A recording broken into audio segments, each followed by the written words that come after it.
What's up, Movement Masters? Welcome back to Shawn's Q&A.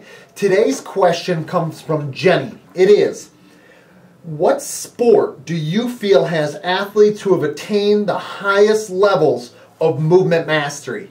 This is a pretty straightforward question, obviously, and thanks so much for the question, Jenny. It's actually a very interesting question when we really start to think about it. From a number of standpoints, this can be very intriguing, very interesting, and it should be something that we're all thinking of, at least if we work in the movement specialty realm, athletic performance coaches, sport coaches alike. This should be something that's important to us. First of all, it's intriguing for movement specialists because if we're able to distinguish, say, a sport that has the most masterful or more masterful movers participating in it, we could look to possibly study those athletes that are participating in it. We could investigate their movement habits and their behaviors, as well as the typical training regimens that they might employ in that sport to get them to reach or attain that level. And, if we do this, we might find that there's trends that we're witnessing that we can either look to exploit with our own athletes or avoid, depending on its carryover to our particular situation. In addition, if we find that there's training means and methods, or really the whole movement optimization process that might be utilized for the direction of development of mastery in a respective sport, we can look to utilize that, learn from it, and then try to hopefully employ it with our own athletes. And that is, if there is, of course, one of those movement optimization processes that those athletes or those coaches will employ respective of that sport. But then if there is, that's something that we should really learn from and then look to implement it for athletes in other sports, particularly our own. Of course, if we're able to put our finger on what may be happening with those athletes and why. And of course, as with anything in movement mastery and optimizedmovement.com, that why portion is something that's vital to us and integral for us to understand. As I go on with my answer here, I should probably offer a certain preliminary caveat. That is that any of the answers coming up, anything that you take in regards to my opinion, should probably be taken with a grain of salt, and that's for a couple of reasons. First, as you all know, I spend the majority of my time studying and investigating the movement habits and training tendencies of American football athletes. However, I always have been and always will be a given movement connoisseur, so to say. So I do watch a great deal of sports, and I can't really seem to find a way to turn my brain off for movement and movement analysis. So my wheels in that regards are kind of always turning in my mind. Second, before I was actually put into this unique opportunity where I'm now able to fully specialize in NFL football players, of course, we must remember that I did train athletes of all other sports, and here at my facility, my associates work with athletes of all sports as well. So to help add proof to that pudding, I believe in learning from anyone and everyone. So I do like to learn from others who specialize in sports outside of football. So hopefully my answers that I'm going to give you here are adequately educated ones, and they're not just something I'm pulling out of thin air. And as you're going to tell, I don't have any bias in regards to the NFL football players and the athletes and their respective levels of mastery coming up in, and I think you guys know that. However, the final caveat that I want to give to my answer here is that we got to come to common ground, and like I mentioned earlier, we need to ask ourselves why that athlete in that respective sport that I might mention or that I might talk about, why that athlete may be achieving or able to achieve higher levels of movement mastery. Meaning, is their landscape different and or more conducive to this sport movement mastery attainment than maybe other sports that we may respectively work within or work with? So there's going to be limitations and there's going to be applications, but there's also going to be some transference and there's also going to be some overlap, I think, and I think you're going to find that. Even if this is the case, that doesn't mean that we cannot learn from the approach. So if the sport that I mentioned has a different environment, both in the actual literal context of the environment or the environment for training and development. You know, there might be different approaches or different mindsets taken towards development in those sports. It does not mean that we cannot learn from this approach, or at very minimum, appreciate the movement prowess that we might see those athletes in that sport have acquired. So, as we go further here, let's remind ourselves first and foremost of a quick, easy definition of mastery in sport movement. You know, when I think of movement mastery, as I've talked about and elaborated upon here at Movement Mastery and OptimizeMovement.com, of course, I start to think right off the bat of proficiency and possessing great technical movement skill. You know, for me then, I take that another step further and I also think about the utilization of one's specific motor potential, one's special work capacity in the movements that are found in their sport. And finally, to me, mastery revolves around having individual specific movement authenticity, higher movement efficiency, and the ability to control oneself effectively under the chaotic changes that occur to the conditions of most sport demands. Now, all that said, let's see if I can actually come to some sort of resolution with an answer here for you. You know, based on your question, I kind of feel like you're asking if there's a certain sport that sticks out in my mind for its combination of both quantity as well as quality of movers that I see at the highest level of qualification, aka the professional or international ranks of that respective sport. And if that in fact is what you're asking, I must say right off the bat that generally speaking, all of the things being equal, we must point to sports which contain less movement pattern and less movement or motor action variability, as those are always going to be on an uneven playing field in comparison to others that might have less solidification of their movement execution on a rep-by-rep, event-by-event basis. Thus, athletes who are competing internationally in each of the sport disciplines of the track and field events seem to be those individuals who show the highest level of movement mastery in my mind.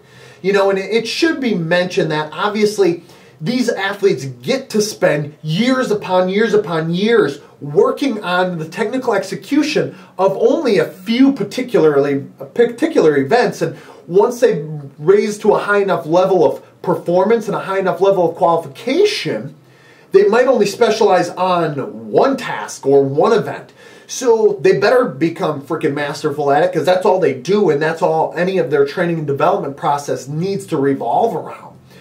You know, thus that specialization is expected once they reach that given level or that certain level of qualification and performance. And, you know, many of the variables within their training and within their competition and within their overall development then are going to be much more controlled, like their movement patterns, than most other sports that we may witness. So, similarly speaking, we also see athletes who participate in other pattern type sports, other pattern type sports, such as gymnastics or swimming or diving, that could probably be deemed as highly masterful as those track and field events as well. Those sports are ones that I watch less of, so I can't say for sure, but obviously they kind of take place around the technical execution in a more of a technical model of training. So I think we see the similarities there within those types of sports and why those athletes might raise their level of mastery. You know, but the thing is, obviously those answers that I just provided are about these types of sports that seem to be kind of no-brainers with the answers to your questions.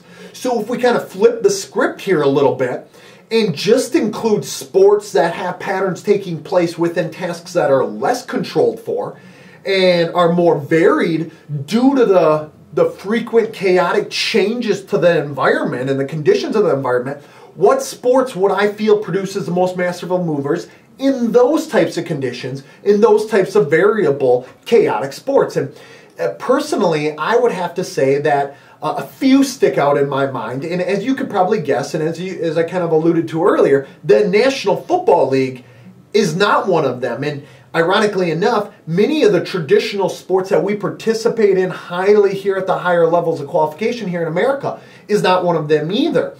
And I think we need to start looking at sports like most of the martial arts, both traditional martial arts and combative martial arts, as well as then more violent mixed martial arts, because these athletes seem to still have very authentic movement signatures while always having to be prepared for kind of hell to break loose, if you will. Their conditions and their environment is always changing, and they have to stay controlled with their movement patterns and their movement actions and their execution in order to be fluid and proficient in those types of changes in that type of environment. And so I'm kind of impressed by, I am impressed by what some of these traditional and mixed martial artists are able to achieve. In addition, I also really like what seems to be occurring, that I see occurring internationally in many realms of rugby performance training, especially in terms of athletes participating in the team environment. That's not something we've mentioned yet up to this point. Athletes participating in a team chaotic environment, obviously that opens up the degrees of freedom, so to say. And I would like to speculate that this performance, or the mastery that I see taking place in these rugby performance training ideas and models, is probably because there's so much more of a highly scientific approach in the path towards development, towards movement, that seems to be occurring, at least with those individuals that I talk to internationally, overseas, as well as those that seem to be published frequently in many of our scientific journals. It seems like they really take control of all the kinetic and kinematic and kinesiological patterning factors to a much greater degree than we see in a lot of sports over here in America, or a lot more of our popular type sports. And then finally, I think we can also include high-level tennis in this discussion as well. Again, even though not a team sport, it's an individual sport, or sometimes being done with a partner or in a duo.